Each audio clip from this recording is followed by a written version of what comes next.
ouvindo nada. Aleluia. Em nome de Jesus, todos sejam bem-vindos. Nós vamos começar hoje nossa reunião de salvação. Nós vamos cantar o coro que diz: perto quero estar, junto aos teus pés, pois prazer maior não há de me render e te adorar. E realmente é um prazer quando chegamos na casa do Senhor, não é mesmo? Então vamos cantar esse coro de pé, aqueles que podem, né? Nós vamos da nossa casa para louvar, dar o nosso melhor para Jesus, né? Vamos estar cantando esse coro: perto quero estar, junto aos teus pés.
Nós vamos estar cantando um cântico de número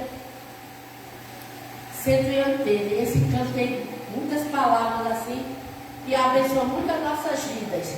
Que diz: a nova do Evangelho já se fez ouvir aqui, publicando em som alegre o que Deus já fez por ti, pois tanto o mundo amou, sim, a cada pecador, que do céu deu seu Filho para ser seu Redentor.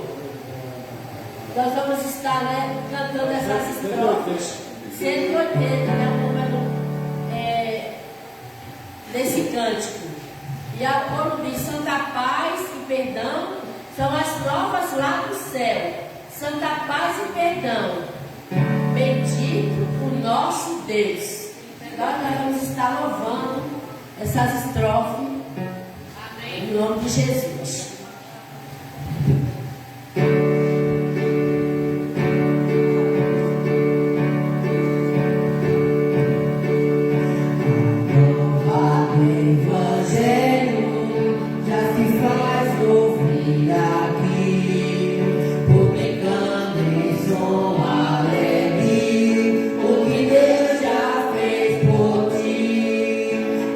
Tanto mundo amor.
Eu vou mudar aqui só um pouquinho, Deus me avisou agora.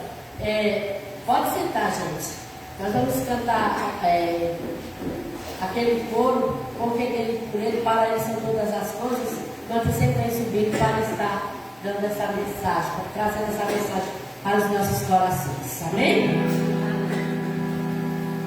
Porque dele por ele, para ele, são todas as coisas. Glória a Deus.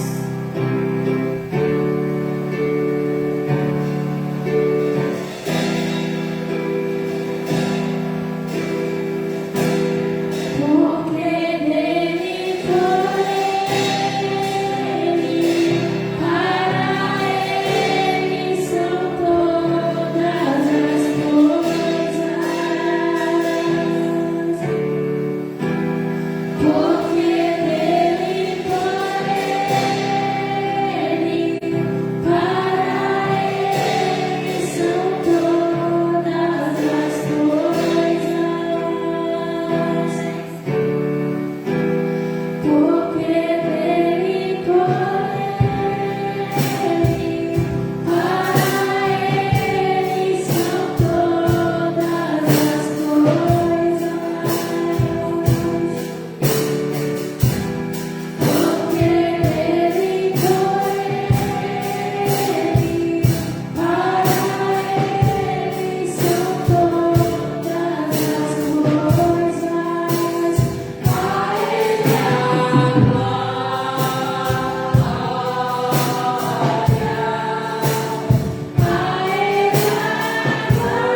Aleluia. Graças a Deus, amém? Vamos abrir as nossas Bíblias no livro de Mateus. Nessa noite vamos estar refletindo na palavra de Deus nesse texto de Mateus capítulo 11.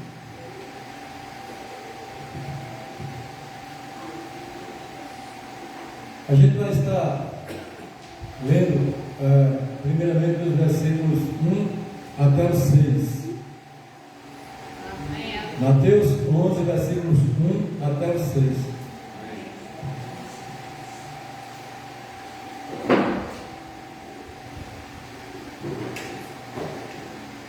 Amém?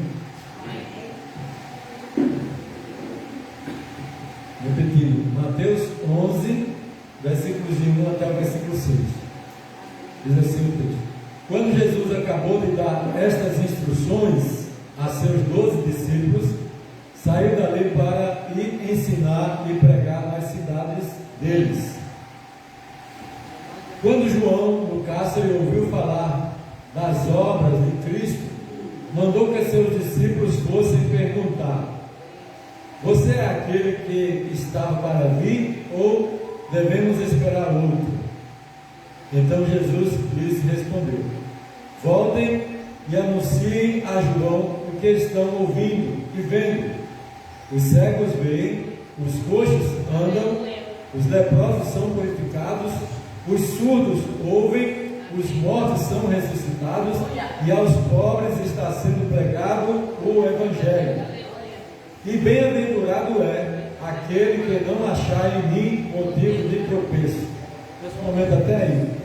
Nesse texto, de Mateus, nós vemos esse primeiro contexto, onde João Batista era um mensageiro de Deus, um profeta de Deus que veio, a Bíblia diz que ele é aquela voz do deserto, que Isaías profetizou, que veio adiante de Jesus para preparar o caminho, ou seja, preparar as pessoas, preparar o ambiente, preparar a mente das pessoas para a chegada do Messias.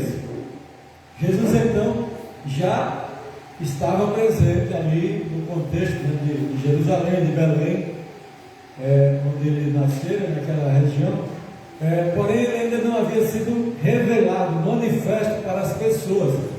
Então, até o dia que aconteceu o batismo de Jesus lá no Jordão, como o próprio João Batista começou o seu ministério bem antes, porque ele era exatamente aquele que veio para preparar o caminho, ou seja, para anunciar a vinda do Messias, E aí aqueles que conhecem a história, João Batista era primo de Jesus, filho de, como era o nome da mãe de João Batista?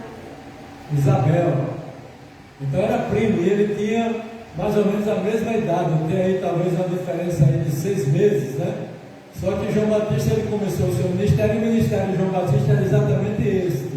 E a gente vai perceber isso, que mais tarde ele encerra o seu ministério, mas ele veio para preparar o ambiente, preparar o caminho, preparar as pessoas, anunciando a vida do Messias. E é importante perceber que para aquelas pessoas, quando João Batista ele surge pregando lá no deserto, anunciando o reino de Deus, geralmente se anuncia o reino de Deus, se anuncia o Evangelho nas cidades, nos centros, nos grandes centros, onde tem muita gente, para que as pessoas ouçam. Mas veja como são as coisas de Deus. A Bíblia diz que as coisas de Deus, elas parecem loucas, mas a loucura de Deus é mais sábia do que a sabedoria dos homens, porque Deus vai exatamente para confundir os homens. Imagina um profeta que vai lá para o deserto e anunciando lá no deserto, onde provavelmente não tinha ninguém, mas de alguma forma as pessoas ouviram falar acerca de João Batista, e eles vão para lá para ouvir a mensagem da palavra de Deus. Então é necessário né, que haja a sede para que a pessoa possa buscar e ter esse encontro, né, com o Evangelho, que é o Senhor Jesus Cristo. Então, até então, as pessoas não tinham conhecimento de Jesus, mas João Batista já estava anunciando acerca dele, até que revelado então a João Batista pelo Espírito Santo. Ele estava batizando e Jesus vem, né, para ser batizado por ele, e ele batiza Jesus, e ele diz: esse é o Cordeiro de Deus que tira o pecado do mundo, né? Eu não conhecia, ele não conhecia, a gente pode até conjecturar aqui, mas Jesus era primo de João Batista, eles não se conheciam? Talvez sim, talvez não, mas como o Cordeiro de Deus, né, ninguém sabia que Jesus era o Cordeiro de Deus até ser revelado publicamente, né? A não ser Maria, que sabia que Jesus ele foi gerado pelo Espírito Santo, né? Porque ela ouviu chamar o pai, né? José, o pai adotivo, que também ouviu o anjo falando com ele, então sabia que Jesus era filho de Deus, né? A própria Maria, Isabel, lembra lá daquele encontro de quando Maria vai ter lá com Isabel, que já estava grávida de João Batista, né? Que a criança, né, mexe no ventre e elas fazem uma saudação em referência já exatamente à criança. Então, aqui nós vemos então, nesse primeiro contexto, João Batista anunciando, e João Batista, ele começa a ouvir acerca de Jesus, e aí, como um bom profeta, né, como um bom mestre, ele tem seguidores. Havia alguns discípulos que seguiam a João, e aí então, João estava preso, já estava preso, né?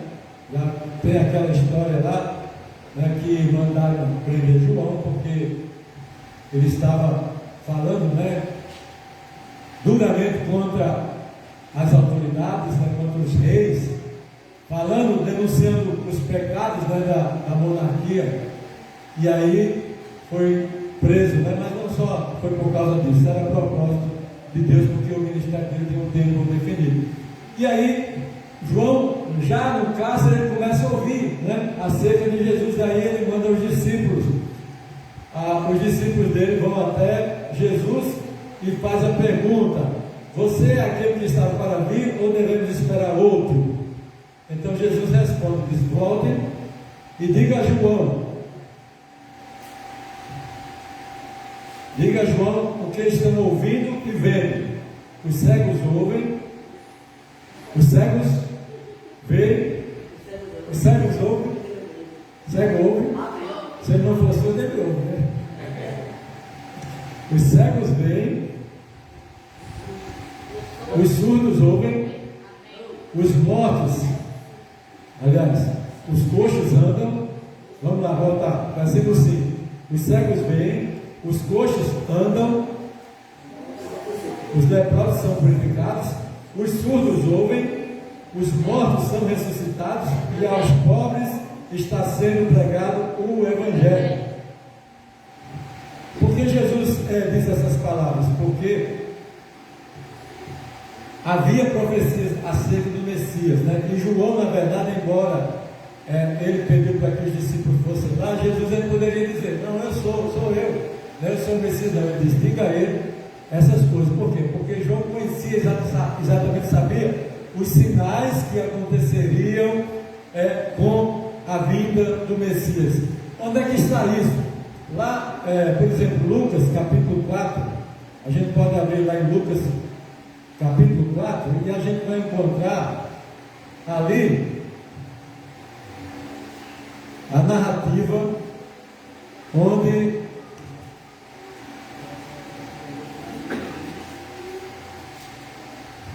Lucas capítulo 4, versículo, vamos ler 16 em diante. Jesus foi para Nazaré, onde havia sido criado. No sábado entrou na sinagoga, segundo o costume, e levantou-se para ler. Então lhe deram o livro do profeta Isaías, e abrindo o livro, achou o lugar onde estava escrito: o Espírito do Senhor está sobre mim, porque Ele me ungiu para evangelizar os pobres, enviou-me para proclamar libertação aos cativos e restauração da vista aos cegos, para pôr em liberdade os oprimidos e proclamar o ano aceitável do Senhor. Então, João Batista sabia exatamente qual era a missão do Messias. E aí, quando Jesus, ele diz, voltem, e diga a João Batista que os cegos veem, os coxos andam, os leprosos são purificados, os surdos ouvem, os mortos são ressuscitados e aos pobres está sendo pregado o Evangelho.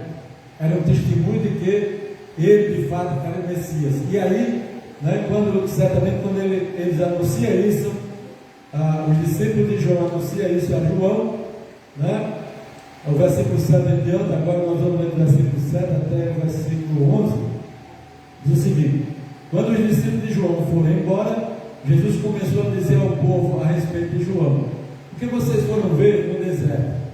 Um caniço agitado pelo vento? O que vocês foram ver? Um homem vestido de roupas finas? O que os que vestem roupas finas moram nos palácios reais? Sim. O que vocês foram ver? Um profeta? Sim. Eu lhes digo, e muito mais do que um profeta. Este é aquele de quem está escrito: eis que eu envio adiante de você o meu mensageiro, que preparará o caminho diante de você. Versículo 11: em verdade eu lhes digo que entre os nascidos de mulher não apareceu ninguém maior do que João Batista, mas o menor no reino dos céus é maior do que ele. Então, nesse texto nós vemos Jesus dando testemunho acerca de João Batista, quem era ele de fato, E havia profecias no Antigo Testamento acerca da vinda de Elias, mas Elias já tinha vindo. Só que João Batista vem como Elias, como um tipo de Elias. De fato era João Batista. E Jesus dá esse testemunho acerca dele, dizendo que ele era um homem mais humilde, mais sincero, que já havia sido conhecido. O menor, mas diz: o menor no reino dos céus é maior do que ele. Aqui Jesus está dizendo que nós precisamos ser. Se João Batista, como aquele nascido de mulher que não tinha ninguém que comparava a ele, imagine qual padrão é exigido de cada um de nós cristãos. O menor no reino dos céus será maior do que João Batista.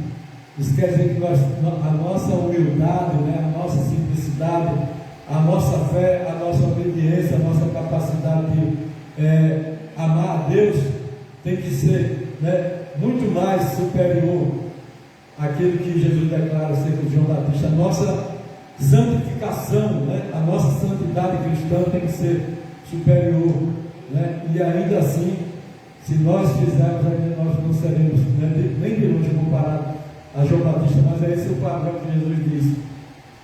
Desde o dia de João Batista, versículo 12, até agora, o reino dos céus sofre violência e os que usam de força apoderam-se dele. Esse texto ele tem algumas interpretações, mas nós não vamos tratar de interpretações, mas tem outras traduções também, mas eu quero falar o seguinte: o que esse texto sugere para nós é que muitas vezes as pessoas estão acostumadas a buscar as coisas fáceis, e até mesmo querem que o Evangelho, o reino de Deus, chegue para as suas vidas fáceis. Por exemplo, o Evangelho de hoje é o Evangelho que ninguém quer ouvir. As pessoas não querem ouvir o Evangelho porque é aquele Evangelho que João Batista pregou, o Evangelho de Jesus Cristo. É o Evangelho que faz referência a sacrifício. Sacrifício lembra sofrimento, um tipo de sofrimento. As pessoas querem ouvir o Evangelho sobre vitórias, sobre bênçãos, sobre sucesso, em todo o tempo, Porém, nós não teremos isso aqui nesta vida, pois o próprio Jesus Cristo ele diz: eu lhes disse essas coisas para que em mim vocês tenham paz. Ele diz: neste mundo vocês terão aflições. Contudo, Tenham ânimo, eu venci o mundo. O evangelho que as pessoas querem ouvir é um evangelho água com açúcar, um evangelho de conforto, né? De riquezas, né? Não se fala muito de sofrimento. Aliás, quando se fala de sofrimento, por exemplo, né? Se alguém é pobre, se alguém vive uma vida com dificuldade, para alguns hoje isso é sinal de falta de fé. Mas como eu vi um pastor falando acerca disso, na verdade o cristão que vive com o mínimo, né, com dificuldade, às vezes com enfermidade, com problemas, e ele permanece crendo no Deus Todo-Poderoso, isso é um exemplo grandioso de fé. Porque a Bíblia diz que nós não andamos pelo que vemos, e sim pelo que cremos. Naqueles que, por exemplo, é muito fácil a pessoa tá abastado, né? E aí ele pular na glória a Deus, graças a Deus, estou nadando na bênção, ele tem o que quer. Mas quando ele estiver na dificuldade, o que é que ele vai fazer? Ele vai permanecer com o mesmo ânimo? Então, Jesus Cristo, ele não veio, ele pode nos abençoar, sim, porque a Bíblia fala de uma vida, ele veio trazer vida e vida com abundância, mas não relacione essa vida abundante com uma vida de prosperidade, de bênçãos, essas coisas. Essa vida abundante é uma vida completa, é uma vida de alegria, é uma vida de satisfação na presença de Deus, é uma vida de compromisso com Deus, é uma vida de onde você de fato se alegra com o que você é e com o que Deus é na sua vida, não com o que Deus pode fazer com você. Porque sabemos que Deus, ele é todo poderoso, ele pode fazer, né, o que ele quiser, mas nós não estamos nesse mundo, aliás, nós não recebemos o Evangelho para conquistar bênçãos. Nós recebemos, nós ouvimos na sexta-feira, né, na santidade, na reunião de santidade. Primeiramente, nós chegamos ao Evangelho porque nós precisávamos do perdão de Deus, precisávamos de Deus, porque estávamos perdidos, assim como o filho pródigo, nós estávamos perdidos e fomos achados pelo Senhor. Então nós chegamos ao Evangelho pela nossa necessidade, a necessidade da nossa alma, a necessidade do perdão para a nossa alma, não para que a gente esteja enriquecido, né? Tem uma passagem bíblica onde Jesus, em certo lugar, e chega um jovem de mestre. Eu quero que o Senhor fale com o meu irmão para que ele reparta a herança comigo. E aí Jesus diz: quem foi que me constituiu por advogado, por, digamos assim, intercessor, né, nos seus negócios? Estou parafraseando aqui. E aí ele diz: louco, essa noite pedirão a tua alma e o que tens preparado para quem é. Por quê? Porque ele contou a parábola de um grande homem. A esse rapaz que pediu para Jesus intervir, Jesus conta uma parábola. E ele diz o seguinte: um certo fazendeiro, né, naquele ano a sua fazenda prosperou, teve bastante rendimento, e aí na sua colheita ele disse: agora o que é que eu vou fazer? Construirei silos, né, armazenarei a minha colheita e terei muito em depósito. E ele diz: o que eu vou dizer? Né? Dizendo para si mesmo, para a sua alma: agora aquieta-te, agora regala-te, né? Porque você tem muito. E aí Jesus diz: louco, esta noite te pedirão a tua alma, e o que tens preparado para quem é. Então, essa missão é para nós, é para todas as pessoas, né, que estão buscando o Evangelho do Reino de Deus, porque o Evangelho de Deus não consiste em bênçãos, não consiste em riqueza, mas consiste exatamente em reconhecer o poder do sacrifício de Jesus Cristo na cruz do Calvário, que foi para salvar a nossa alma, salvar a humanidade da perdição eterna. Eu não estou dizendo, né, que para que nós nos acomodemos a uma vida de luta, de sofrimento. Não estou dizendo isso, né, porque bênçãos e vitórias e conquistas fazem parte da vida cristã também. Mas não é por esse motivo que nós nos tornamos cristãos, né? E nós temos lido aqui nesse Evangelho que Jesus disse: olha lá, né, vão lá e anunciem a João Batista que cegos veem, os coxos andam, os leprosos são purificados, os surdos ouvem e os mortos são ressuscitados. Ou seja, curas, né, maravilhas fazem parte do ministério de Jesus, mas é Ele que vai operar. E se nós crermos de fato, né, e buscarmos aquilo que necessitamos, nós podemos ver as maravilhas, como ele disse à irmã de Lázaro. Se creres, Lázaro estava morto, estava na sepultura. Jesus havia recebido essa notícia, né, das suas irmãs, dos seus amigos. Lázaro adoeceu e morreu. E Jesus chega para Maria, né, e diz assim: olha, se creres, verás a glória de Deus. Quando ela disse que Lázaro, quando ela ouviu de Jesus que Lázaro ia ressuscitar, ela disse: eu creio, Senhor, eu acredito que ele vai ressuscitar lá, né, no grande dia, né, onde Jesus disse: não, eu não estou falando disso não, estou falando que é agora. Se você crer, você vai ver Lázaro ressuscitado novamente. Amém? Então, às vezes na nossa vida, a nossa fé está assim, está sepultada, está morta. Como reavivar? Só olhando para Jesus. Talvez a gente tenha experiência: Jesus vai fazer coisas grandiosas na minha família, na minha casa. Ela vai fazer. Quando? Então, Jesus disse para aquela mulher que estava sem esperança. A esperança dela estava no futuro, na eternidade. Mas Jesus disse: não, é agora. Se creres, verás a glória de Deus.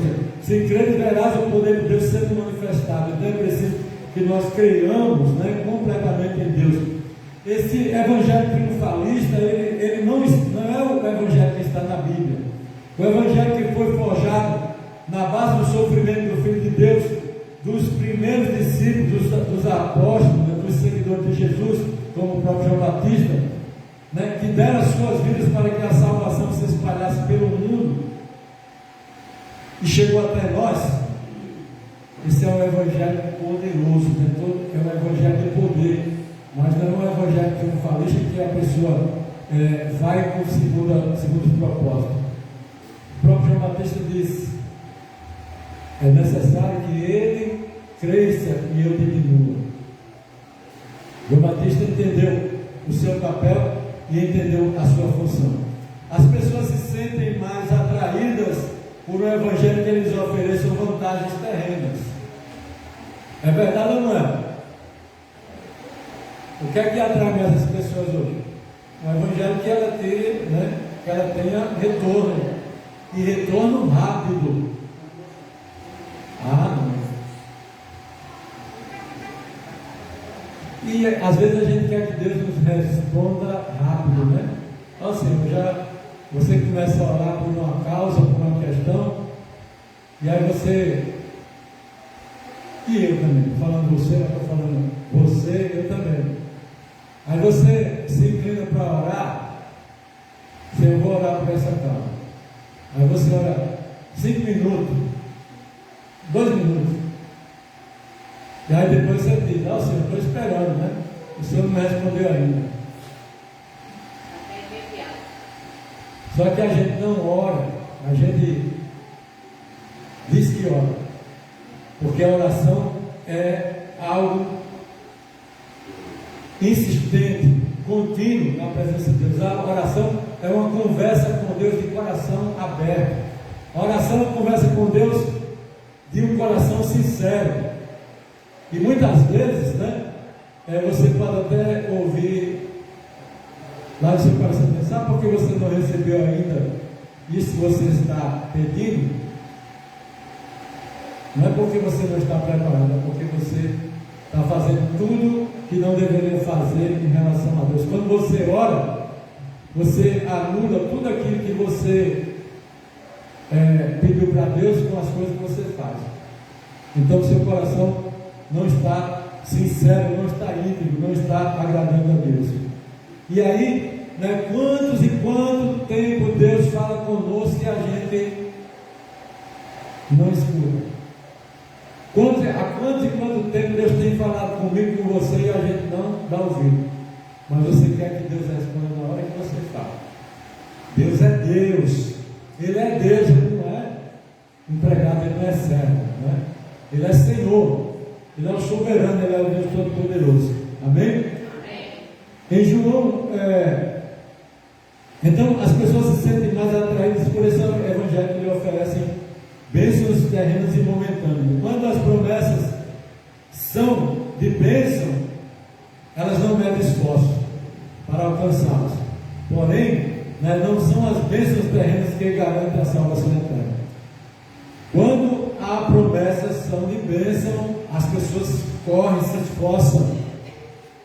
Mas lembra que as pessoas estavam indo atrás de João Batista, não era atrás de bênção terrena, não era atrás de prosperidade, porque muitos tinham recurso. E aí João Batista chega lá e dá uma palavra bem suave para eles: raça de víboras, quem vos ensinou a fugir da ira eterna? E aí muitos foram para se batizar, né?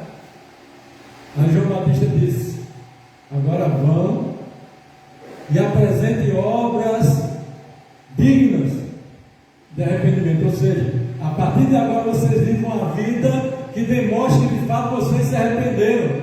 A partir de agora vivem uma vida que de fato demonstre que vocês se converteram e não estão vivendo mais a mesma velha vida de pecado. As pessoas não querem ouvir isso. É lá em João capítulo 6, versículo 2 está escrito: algum tempo depois Jesus partiu para outra margem do mar da Galileia, o mar de Tiberíades, e uma grande multidão continuava a segui-lo, porque vira os sinais miraculosos que ele tinha realizado nos doentes. Então a multidão começou a seguir Jesus porque viu os milagres que Jesus havia operado, né? Inclusive muitas curas, muitas pessoas doentes ficaram curadas. Após esses feitos, Jesus realizou a multiplicação dos pães e dos peixes, porque quando ele fez, curou muitas pessoas, e as pessoas ficaram lá no campo, ouvindo a mensagem, queriam mais. Aí chegou, anoiteceu, Jesus pediu então para que os discípulos dessem alimento a eles, porque eles não poderiam voltar para suas casas sem se alimentarem. E aí, os discípulos disseram: nós, Senhor, nós não temos onde comprar alimento, e mesmo que tivesse, não teria alimento para tanta gente, e o dinheiro que nós temos também não daria para comprar alimento para todo esse povo. E aí vem a multiplicação dos pães. Jesus faz então, alguém apresenta a Jesus pães e peixes, e Jesus multiplica, e todas aquelas pessoas comeram e foram saciadas. Depois que foram embora, essas pessoas continuaram então procurando Jesus. Parece ótimo, parece maravilhoso, As pessoas, aliás, estavam interessadas, buscando a Jesus, mas Jesus é aquele que sonda a mente e o coração de cada um de nós. Jesus sabia qual era o motivo que aquelas pessoas estavam procurando ele.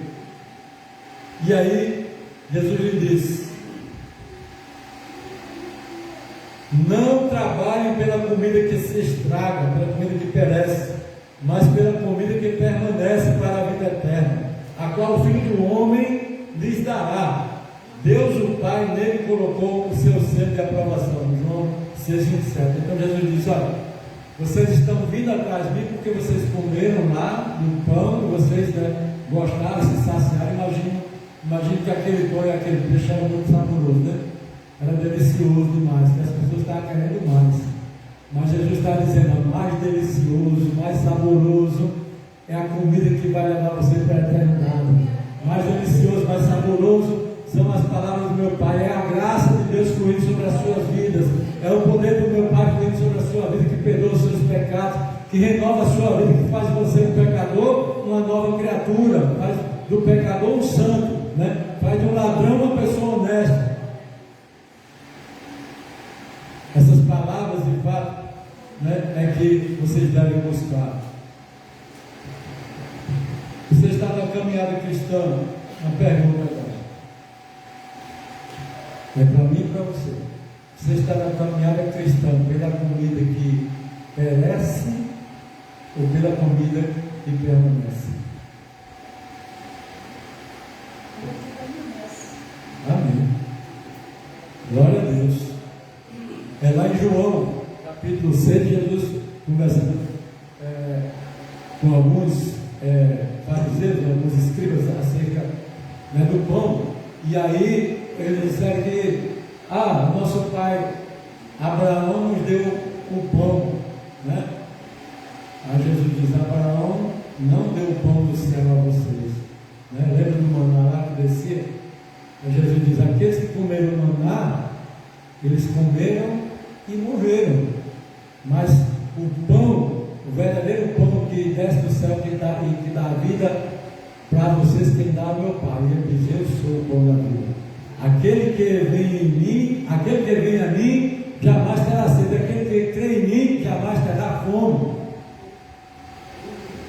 Então Jesus, na nossa vida, ele é suficiente para tirar toda a sede e fome espiritual, é suficiente para nos satisfazer.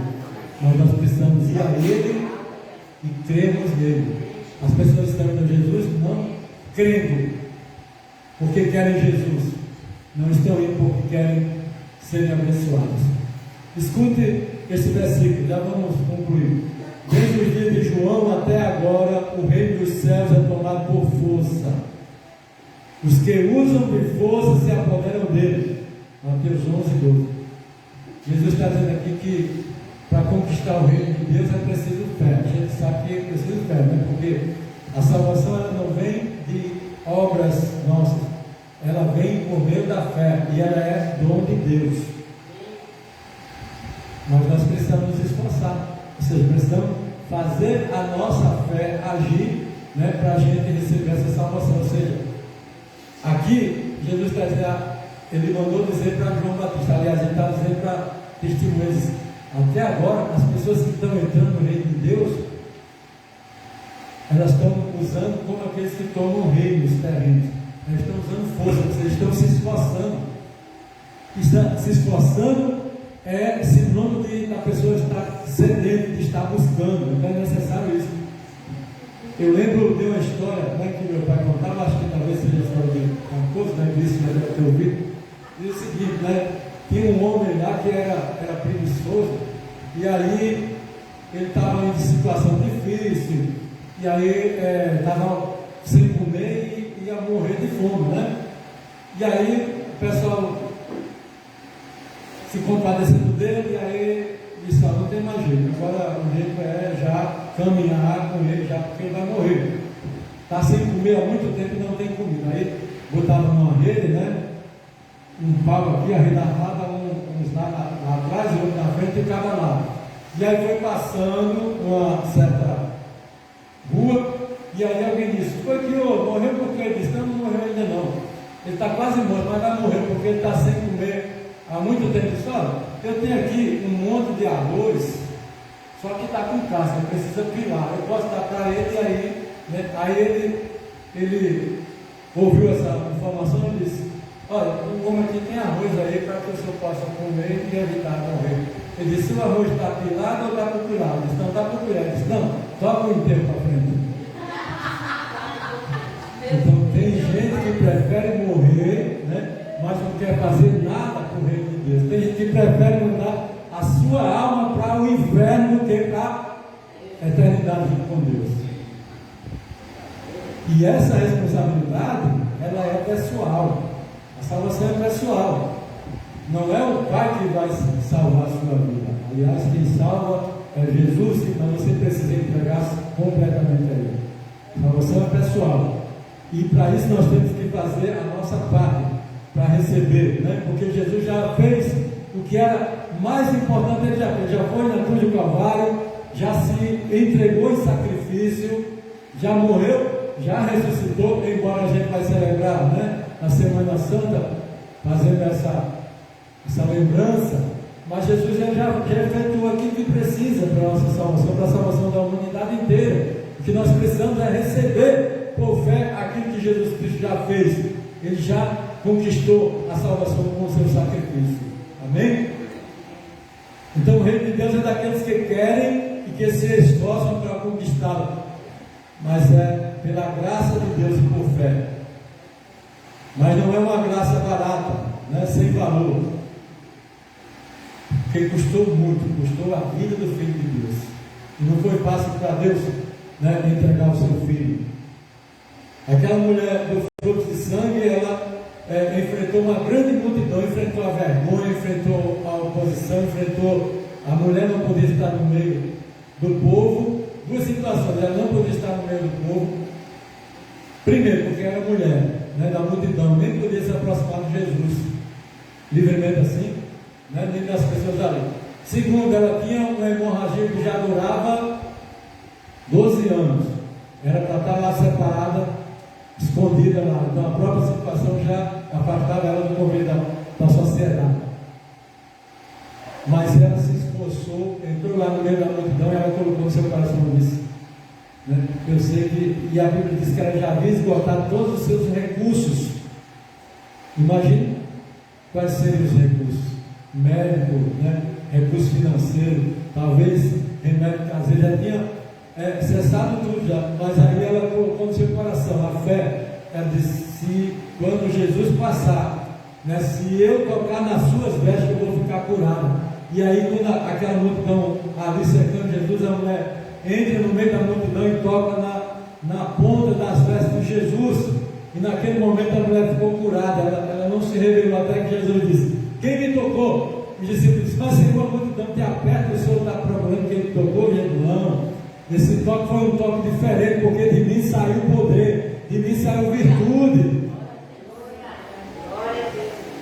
É esse o toque que você tem que fazer, tocar em Jesus, através da sua fé, para que de Jesus saia poder, né, e possa fortalecer a sua fé, possa curar as suas feridas, possa perdoar os seus pecados, você poder louvar o Senhor, né, com gratidão no coração. Custou muito, né, o esforço, a fé, vencer a oposição, o constrangimento, a rejeição dos olhares discriminatórios daquela multidão. Custou muito para aquela mulher, mas ela queria ser abençoada por Jesus, e ela também encontrou, além de encontrar a salvação, porque Jesus disse: a tua fé te salvou, vá e não peques mais. Então aquela mulher encontrou a cura física para o seu físico, para a sua enfermidade, mas encontrou também a cura para a sua alma, a salvação da sua alma. Amém? Vejamos o versículo 16 a 17. Eu quero que vocês prestem atenção aqui agora, Mateus capítulo 11, versículo 16 e 17. Versículo 16: mas a quem compararei essa geração? Vamos ler um pouquinho, versículo 14. E se vocês o querem reconhecer, ele mesmo é Elias, falando acerca de João Batista, que estava para vir. Versículo 15: quem tem ouvidos para ouvir, ouça. Mas a quem compararei esta geração? É semelhante à menina que é sentada, a meninos que sentados na praça gritam aos companheiros. Gritam o quê? Nós tocamos flauta, mas vocês não dançaram. Entoamos lamentações, mas vocês não prantearam. E aí ele veio, pois, João, que não comia nem bebia, e as pessoas dizem que ele tinha demônio. E veio o Filho do Homem comendo e bebendo, e as pessoas dizem: eis aí um glutão e bebedor de vinho, amigo de publicanos e pecadores, mas a sabedoria é justificada por suas obras. Então, essa expressão a gente pode dizer: quantas pessoas têm ouvido o Evangelho de Jesus, têm ouvido a palavra de Deus continuamente, são como essa geração que Jesus se refere. Ouve o som, ouve a música e não reage, não dança, né? E ainda continua procurando algo mais. O Evangelho de Jesus, ele é suficiente para a salvação de toda a humanidade, a salvação de todas as pessoas. O pior dos pecadores, né? Se ele de fato, com o coração sincero, ele crê em receber Jesus como seu Salvador, ele vai se transformar no homem mais santo da face da terra, porque o poder do Evangelho ele é transformador, mas é necessário que a pessoa queira e creia, né?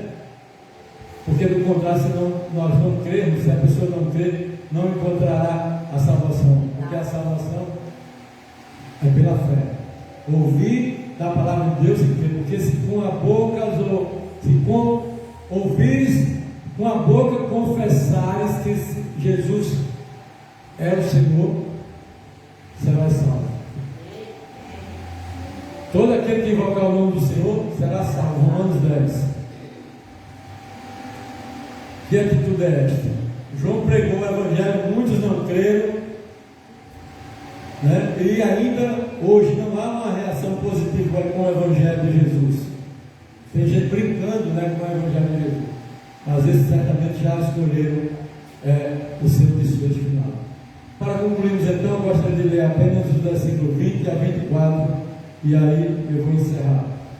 Versículo 20 a 24. Então Jesus começou a repreender as cidades nas quais ele tinha feito muitos milagres, pelo fato de não terem se arrependido.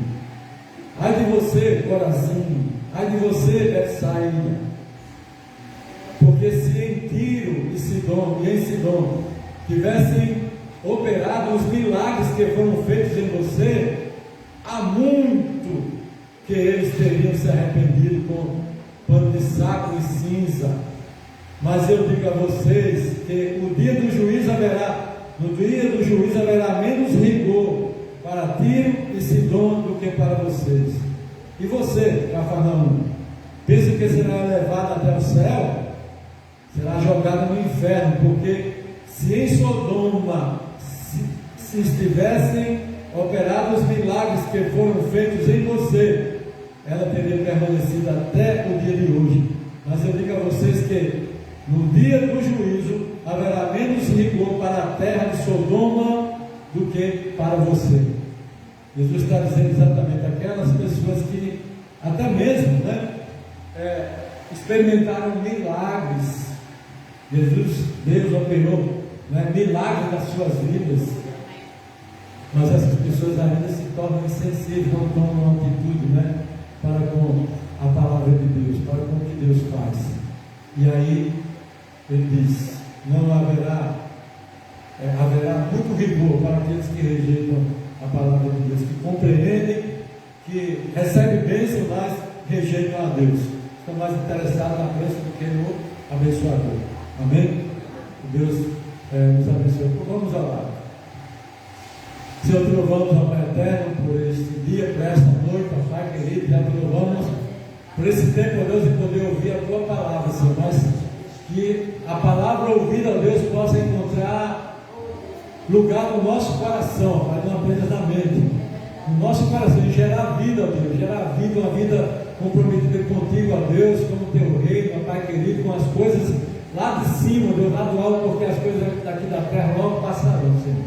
Logo, logo passará, Senhor. Logo, logo, Deus, nós passaremos, Senhor amado.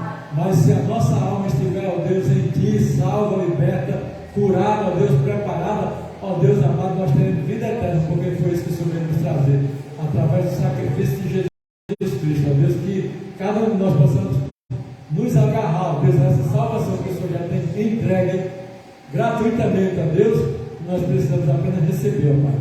Louvamos a Deus porque o Senhor já fez tudo por nós, perdoando os nossos pecados, nos salvando, ó Deus, quando nós recebemos o Senhor Jesus Cristo como Salvador. Que o Senhor conceda àqueles que ainda precisam, ó Deus, tomar essa decisão de receber Jesus Cristo como Senhor e Salvador da sua vida, para poder ter seus nomes escritos no livro da vida e poder assim estar habitando eternamente na presença do Pai, na volta do Senhor Jesus. É que nós pedimos e oramos a Deus nesse nome de poder, em nome de Jesus. Amém.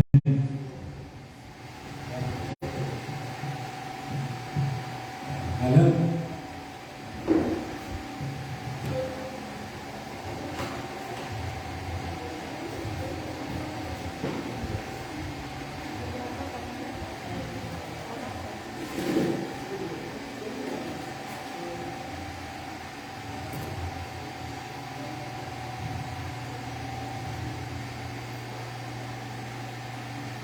Vamos já iniciar o nosso momento de louvor e aqueles que podem ficar em pé, que a gente possa adorar ao Senhor e agradecer o nome dele. E a gente vai cantar uma música que faz um tempo que a gente não cantava, mas acho que toda a igreja conhece, que é Só Por Cabo da Dal.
verás que bonança se faz, pois com ele seguro será.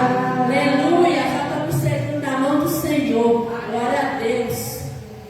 E ainda de pé, vamos cantar a música que diz atitude.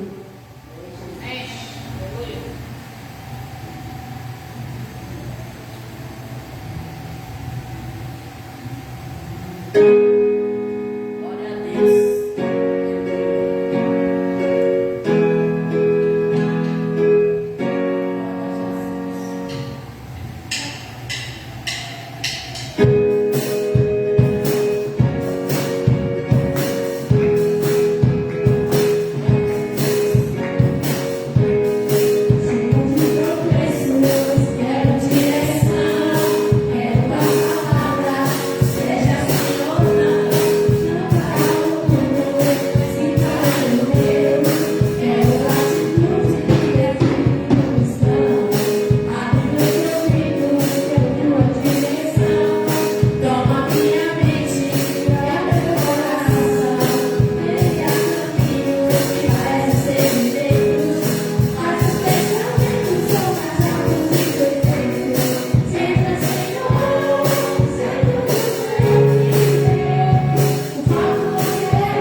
Pode sentar só um pouquinho e nós vamos agora ouvir os nossos anúncios da semana. Eu vou passar para minha esposa.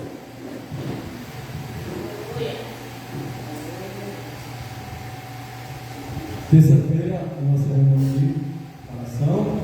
Amém? Porém, vou fazer uma alteração. Ao invés de fazer na terça-feira, a gente vai estar realizando na quarta-feira. Visto que na terça-feira eu vou precisar ir com a Major Maria lá no Recife, quero lá pegar a meditação velha, então leva o dia todo, né? E a gente volta já meio cansado, né? Para lá, para cá, e as questões dela. Então, a gente vai transferir a reunião terça-feira, essa semana, para a quarta-feira. Amém? E na sexta-feira, alguém, né, vai receber o culto caseiro na sua casa. Essa semana é a semana do culto caseiro. A Edivânia disse sim, não foi, Edivânia? A Edivânia disse sim, ó, essa minha casa é a Edivânia de Irmão, sexta-feira, tá? Amém? E no sábado, eu ligo lá, e domingo, então, é o nosso culto em louvor e salvação. Amém? Vamos estar retirando as ofertas.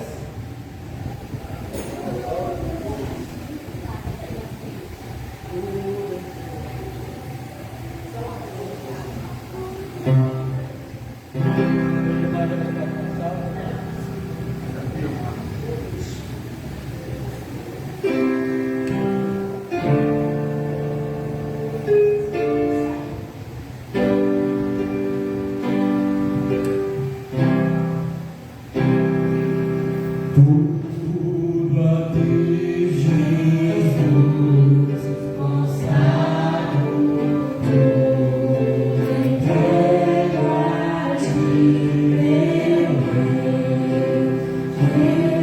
resoluto, mas submisso sempre a ti eu seguirei.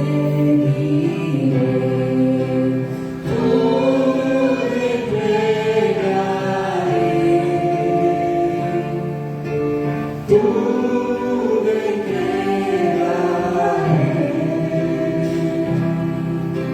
sim, por ti, Jesus bondoso, tudo deixarei.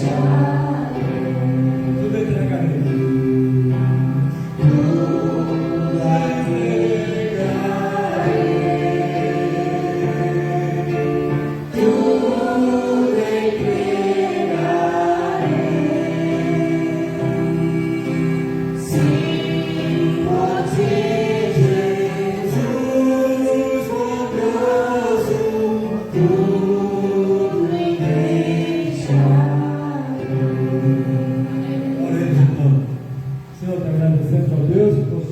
Tudo sobre as nossas vidas, continuamente, ó Pai, por tua graça e bondade sobre cada um de nós e por suprir, ó Deus, a necessidade dia por dia, Pai, do teu povo nas nossas vidas. Nós te agradecemos também pelas ofertas que foram trazidas e levantadas, Senhor, para a tua obra, que o Senhor continue assim, abençoando, ó Deus, e multiplicando, Pai, que o teu povo possa ter uma abundância, ó Deus, assim, e contribuir com o teu reino, Pai. Nós te pedimos isso, já te agradecemos, ó Deus, em nome de Jesus. Amém. Vamos ficar de pé para então recebermos a bênção final.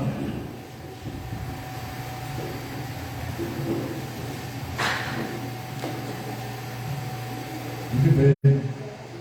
A Elisângela já fez. Como é que você recebe? Assim, né? As mãos para receber assim, né?